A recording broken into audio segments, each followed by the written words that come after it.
గుళ్ళలో పూజారులు మేము ఎందుకు ఉండకూడదు? మా దళితులు పూజ చేయడానికి పనికిరారా? గర్భగుడికి మాకెందుకు వెళ్ళనీయట్లేదు అని మందకృష్ణ మాట్లాడిన మాటలు ఇప్పుడు రాష్ట్ర వ్యాప్తంగానే కాకుండా దేశవ్యాప్తంగా చర్చనీయాంశంగా మారింది.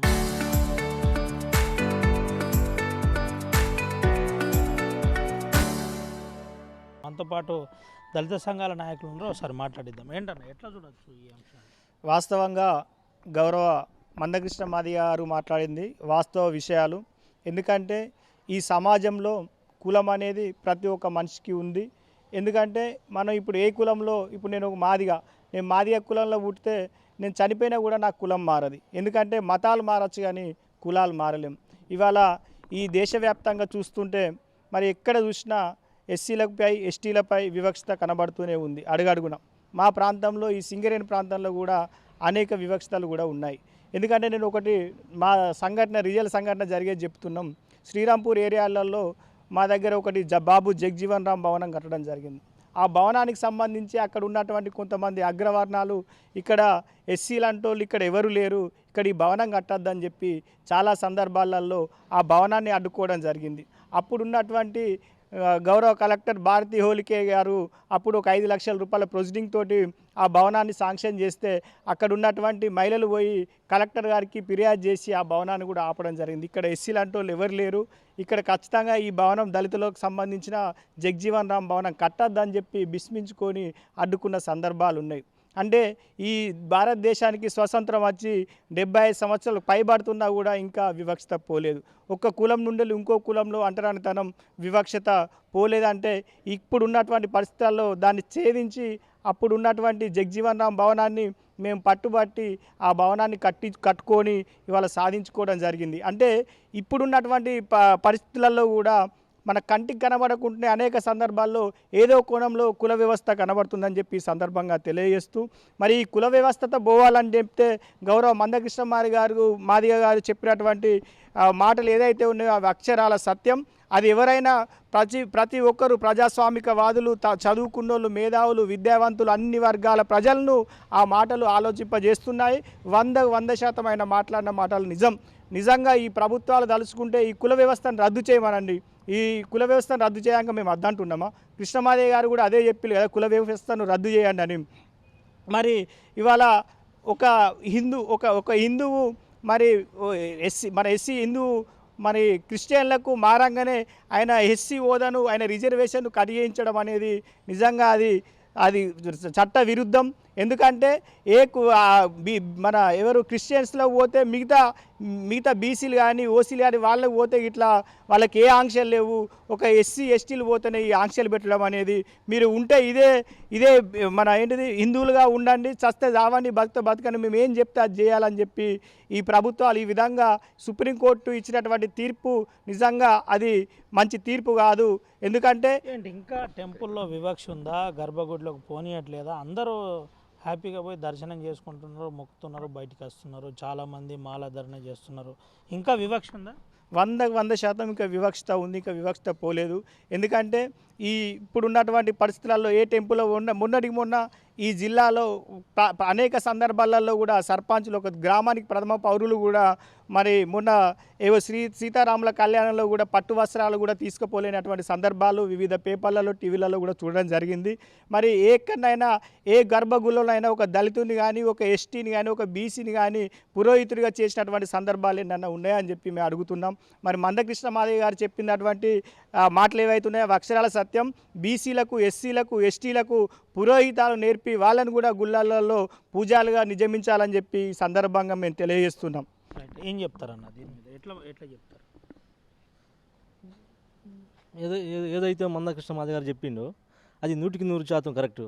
ఎట్లయితే ఏదైతే ఉన్నత వర్గాలు ఉన్నారో వాళ్ళకు ఒక న్యాయం, మాకు ఒక న్యాయం అంటే అది ఈ దేశ మూలవాసులమైన మా మీదే వివక్ష అంటే అది మీరే సమాజమే ఆలోచించాలి. ఈ మందకృష్ణ మాదిగ గారు ఏదైతే చెప్పిండ్రో అది 100% అని అగ్రవర్ణాలే ఒప్పుకుంటున్నారు. ఇంకా మేము మిగతా వాళ్ళు ఒప్పుకోవడం అంటే ఇంకా అది మీరు ఆలోచించాలి సమాజం. ఇది పరిస్థితి. అయితే ఇప్పుడు ఒక చర్చ అయితే కొనసాగుతుంది. తను మాట్లాడిందండి. ఏం చెప్తావన్నా? ఎట్లా చూడవచ్చు? ఏదైతే పోనీయట్లేదా? నిజమా? కృష్ణన్న కావాలని చెప్తున్నాడా? ఏంది అసలు? గుళ్ళలకు పోనీయడం కాదు, గుళ్ళకి ఎక్కడి కూడా దళితులు లాంటి పోనిస్తలేరు. ఎందుకంటే గుడి కూడా కట్టడానికి మేము కావాలి, గుడి కట్టడానికి మేము కావాలి, బండ మోసడానికి మేము కావాలి, సున్నం పెయింటింగ్ వేసడానికి మేము కావాలి, పూజ చేసడానికి పోవటానికి మీరు ఎస్సీలు, మీరు దళితులు, మీరు గుళ్ళోకి రావద్దు అని చెప్పి అనడం మందకృష్ణ మాదిగ అన్న గారు చెప్పినటువంటి అక్షరాల నిజం. దీని వెనకాల కుట్ర జరుగుతుంది. అంటే ఈరోజు ఎస్సీలనే ఎస్సీ హోదా నుంచి తొలగించాలి, క్రిస్టియన్స్ అంటే కొంత ఆరోగ్యం మంచిగా లేకనో, రీతి మంచిగా లేకనో, ఏదో ఆరోగ్యం మంచిగా లేకనో ఆయన ఒక దాన్ని మొక్కుకుంటేనే మంచిగా అయితే కావచ్చు అని పోతాడు. కానీ అంత మాత్రాన కులం మాత్రం మారతలేదు కదా. కులం మారినప్పుడు అట్లా అనుకుంటే అగ్రవర్ణాలే ఎస్సీలో ఉండి అక్కడ నుంచి అది ఇరాకు, అమెరికా, యూఎస్ నుంచి తెచ్చుకున్న పణసుతోటి ఇవాళ వైఎస్ రాజశేఖర రెడ్డి ఏంటిది, ఆయన గుడి కట్టించిండు. ఆయన ఒక క్రిస్టియన్సే కదా.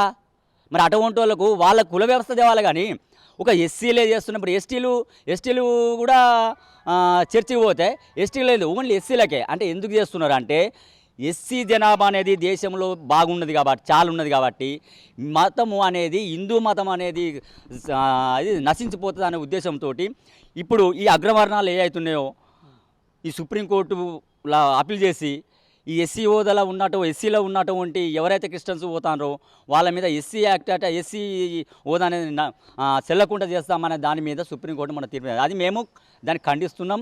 ఇంకోటి సుప్రీంకోర్టు ఇచ్చింది ముమ్మాడికి తప్పు. ఎందుకంటే ఒక మానవత కోణంలో ఆలోచించాలి ప్రభుత్వాలు కానీ ప్లస్ అగ్రకులాలు కానీ.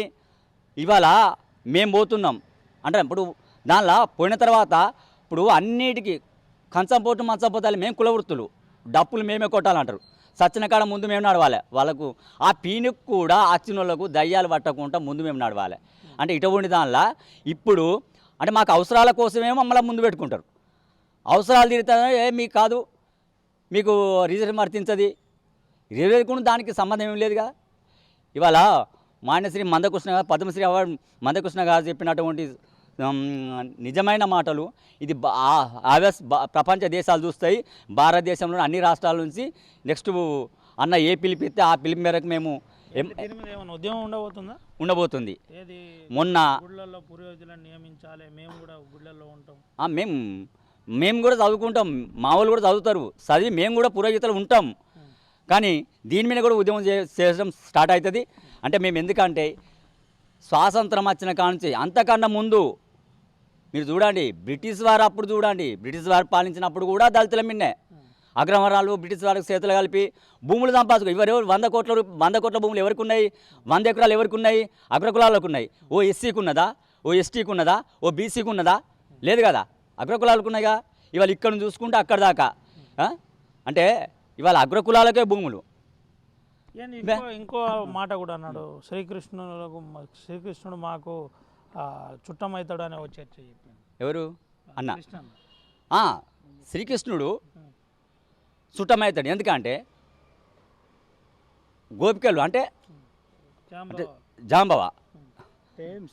శ్రీకృష్ణుడు మరి ఏదైతే మా అల్లుడు అనేది వాస్తవం. మా జాంబవంతుడు ఎవరైతే ఉన్నారో వాళ్ళ అల్లుడు మా బావ అనేది వాస్తవం. ఎందుకంటే జాంబవంతుని గారి కూతుర్ని చేసుకున్నాడు కాబట్టి ఆయన మా ఇంటి అల్లుడు. అంటే అల్లుడు అంత పెద్ద చుట్టం ఇవి ఎవరు లేరు. అటువంటి మా అల్లునికి మేము పూజలు చేయొద్దా అని చెప్పి సమాజాన్ని మేము అడుగుతున్నాం. అంతేకాకుండా రాముడు ఏదైతే సీతను రవణాసురుడు తీసుకొని పోతే కూడా మా వానర సైన్యం, మా జాంబవంతుడు, మా జాతి మొత్తం అండగా ఉండి రాముని సీతను జాడ దొరకబట్టి రామాయణానికి ముందు ఉండి నడిపించినటువంటి ఘనత మా ఎస్సీ ఎస్టీ బీసీలది. ఇవాళ మేము రామునికి అండగా ఉండి నిలబడ్డోళ్ళం. మాకు సంబంధించిన రాముడు మా దేవుడే. మరి ఆయనను మేము గొలిచి గుళ్ళల్లో మేము ఆయనకు పూజలు చేయొద్దా? ఆయనకు మేము ఎక్కడ కూడా మేము మా తోడు ఉన్నటువంటి వ్యక్తి కాబట్టే మేము పూజలు చేసుకోవాలా. మమ్మల్ని కూడా ఆయన గుళ్ళల్లో కూడా పూజలుగా ఎస్సీ ఎస్టీ బీసీలు నియమించాలని చెప్పి మేము కోరుతున్నాం. మందకృష్ణ మాదిగ గారు మాట్లాడింది 100% నిజం. మా శ్రీకృష్ణుడు కూడా మా అల్లుడే కాబట్టే, మా బావే కాబట్టే, ఎందుకంటే మా బావ కూడా మేము కూడా ఆయనకు మేము కూడా పూజలు చేయాలి. మిగతా దేవుళ్ళు కూడా అందరితో కూడా మాకు సంబంధాలు ఉన్నాయి. మరి బ్రాహ్మణ్స్కు ఏ దేవుళ్ళతో కూడా ఏ దేవుళ్ళల్లో కూడా ఇప్పుడున్నటువంటి పురాణాలు చెప్తున్నటువంటి వాళ్ళు పురాణాలలోనే మరి వాల్మీకి కూడా రామాయణం రాసిన ఆ రామాయణంలో బ్రాహ్మణుల పాత్ర ఏందని చెప్పి మేము అడుగుతున్నాం. బ్రాహ్మణుల పాత్ర లేదు, ఏమి లేదు. ఇవాళ కట్టె కాడికలు మొదలు పెడితే అన్ని విషయాలలో కూడా ఈ ఏ విషయం అయినా కూడా ఏ పని చేయాలన్నా ఎస్సీ ఎస్టీ బీసీలే కాబట్టి మేము నిర్మాణం చేస్తేనే ఏదైనా జరుగుతుంది కాబట్టి ఆ దేవుళ్ళు మాకే సొంతం, మేమే పూజలు చేయాలి, మేమే అయ్యగాలుగా ఉండాలని చెప్పి ఈ సందర్భంగా తెలియజేస్తున్నాం. ఇది పరిస్థితి. ఆ దేవుళ్ళకు మేమే పనులు చేస్తాం, ముందు కూడా సేవ చేసిన చరిత్ర మాది. శ్రీరామునికి రక్షణగా ఉంటూ సీతాదేవి జాడ చెప్పిన ఘనత ఎస్సీ ఎస్టీ బీసీలది. ఆ విషయం మర్చిపోవద్దని చెబుతున్నారు. దీంతోపాటు బ్రాహ్మణులకు కూడా పనిచేసేది మేమే, మరి ఎందుకు మమ్మల్ని పురోహితులకు యాక్సెప్ట్ చేయట్లేదని చెబుతున్నారు. మాన్య శ్రీ మందకృష్ణ చెబుతున్న మాటల్ని మేము ఏకీభవిస్తున్నాం. ఒకవేళ కనుక ఈ అంశంలో ఏదైనా ఉద్యమానికి పిలిపిస్తే మేము దళిత సంఘాలు సిద్ధంగా ఉన్నాయని చెబుతున్న పరిస్థితి. దీంతోపాటు ఇంకా కుల వివక్ష ఉంది, కావాలనే ఈ సుప్రీంకోర్టు జడ్జిమెంట్ని మా మీద రుద్దే ప్రయత్నం చేస్తున్నారు. ఎందుకు ఒకవేళ క్రిస్టియన్లను కన్వర్ట్ అయితే ఎస్సీ హోదాను కోల్పోయే ఆ జడ్జిమెంట్ ఎందుకు ఇస్తున్నారని సూటిగా ప్రశ్నిస్తున్న పరిస్థితి కనబడుతుంది. సుమంతో రవినాయక్, RTV, ఆదిలాబాద్.